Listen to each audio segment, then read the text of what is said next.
The engines aren't the only thing that's heating up this summer. The tension between NASCAR and its teams is reaching a boiling point.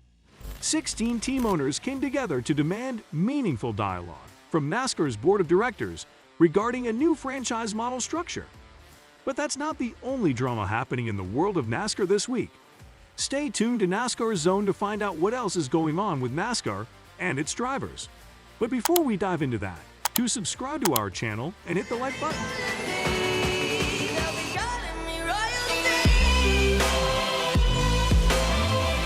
The fight between NASCAR and its teams over a new revenue model led the owners of 16 chartered organizations to send a letter to NASCAR's board of directors earlier this month, asking for meaningful dialogue about the franchise model system.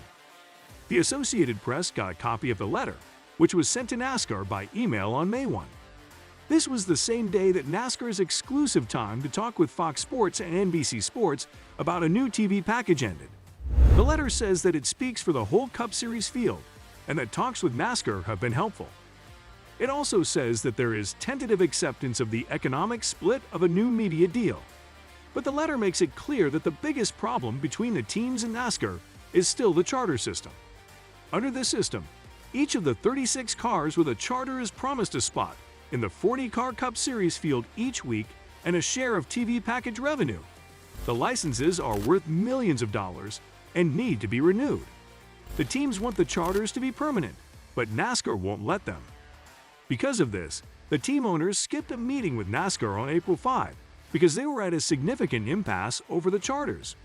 In the letter, the team said that they would only agree to the new media split if there were fixed charters.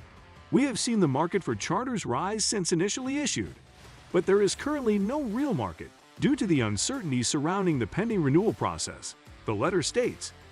In order to continue to invest in our teams and the sport as a whole, we need to build long-term value in our charter ownership that is stable, predictable, and permanent. NASCAR wouldn't say anything about the letter, except that it was received on May 4. Late in April, the Stock Car Series began setting up talks with NASCAR CEO Jim France and President Steve Phelps and each race team. The first meeting was on May 2. AP was told by a person who knew about it but asked to remain anonymous because the talks were secret. On the other hand, the Race Team Alliance, which is comprised of all 16 charter teams, has made it clear that the 4-member negotiating committee will represent all organizations in the course of negotiations. In 2016, the charter system was put in place as a means of establishing a franchise model that protected the investments of team owners in a racing series that was initially established by and continues to be privately owned by the France family. The passes can be kept, sold, or rented out to other teams, and NASCAR can also take them away. The current charters end at the end of the 2024 season, at the same time as NASCAR's current TV package. Jeff Gordon, who works for Hendrick Motorsports, is on the committee, as is Dave Alpern, president of Joe Gibbs Racing, Steve Newmark, president of RFK Racing, and Curtis Polk, an owner of 2311 Racing and Michael Jordan's former business manager. In October of last year, the 4 went public and said that the teams thought NASCAR's present way of making money was unfair and had little to no chance of being stable in the long run. NASCAR, which is run by Bill France Sr.'s son and niece, promised to work on a solution. The letter sent this month said that substantial progress has been made on a framework to address the economic issues, but it asked NASCAR to tell it what it thought about fixed charters. We would like to directly engage in conversations in order to understand NASCAR's concerns. Items that have been mentioned are general concepts about transfer restrictions, protection from bad actors, and dealing with material adverse economic changes over time, the letter says. We have reviewed these concerns with our outside counsel and others who are well-versed in such issues from other leagues, and we are optimistic that by working together, we can work through these or any other specific concerns, just as we did successfully at the creation of the charter system. The team said that their wish is the same as NASCAR's, desire to give the next generation of the France/Kennedy family ownership of a strong and stable property. They wrote, "We want to do the same with our families." Representatives from 16 different teams, including Rick Hendrick, Richard Childress, Joe Gibbs, and Jack Roush, were among those who put their names to the letter. NASCAR says that teams get about 40% of the money made by the whole business, but the teams disagree with this number. According to NASCAR, the tracks get 65% of the $8.2 billion deal for TV rights that was signed before the 2015 season. The teams get 25%, and NASCAR gets 10%. The France family controls NASCAR, which in turn owns the majority of the racetracks that are used on the calendar for the Cup Series, including the most prestigious track, Daytona International Speedway. The teams have said that advertising pays for 60% to 80% of their budgets and that they need more money from NASCAR because they are now full-time fundraisers. Now let's move to the next story and take a look at what's going on more with NASCAR races. Today, there aren't many NASCAR drivers who fans can count on to be brutally honest, whether it's for a good cause or a bad choice. Denny Hamlin is one of the few people in the sport who doesn't shy away from fully celebrating wins or pointing out wrongdoings or big problems. This is something that he recently demonstrated by going on a rather honest and extended rant against the awards that are awarded at NASCAR after the trophies for the All-Star race were shown to the public.